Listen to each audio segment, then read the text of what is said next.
offering, and he rejected Cain and Cain's offering. And we read over in Genesis 4 that God came down and talked with Cain, and this is what he said in chapter 4, verse 9 and 10. The Bible said, "And the Lord said unto Cain, Where is Abel thy brother?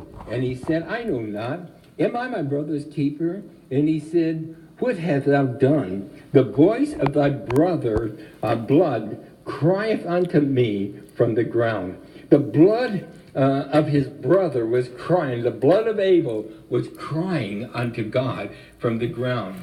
You know, our text tells us that Abel's blood, or Abel's crying, in Hebrews chapter 11, verse 4, in our text this morning, it says, you know, that he being dead yet speaketh. What dead Abel is saying to us today is very important. We need to listen carefully and see what he has to say to us. You know, the meaning of our text is that this incident concerning Abel's faith, his sacrifice, his death, has many truths for us today, and we need to think about them and try to understand what he is trying to say to us. What is dead Abel saying today? Well, dearly beloved, he is saying much more than we'll be able to share in one message. He is asking and speaking concerning truths that are varied, that are timely, that are needed, and that are very important, these truths. Excuse me.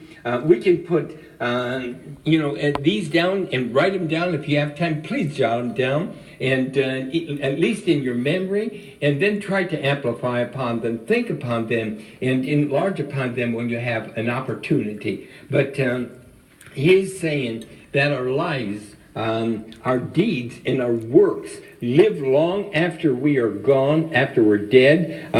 Whatever we've done in this life is going to live on, number one. You know, not a word, this is interesting, not a word that Abel said in all of his life is recorded. But the Bible does say, he being dead yet speaketh. His life, his deeds of faith have been living and speaking for thousands of years. And even so, our lives, our deeds, our words will speak on long after we were gone into eternity.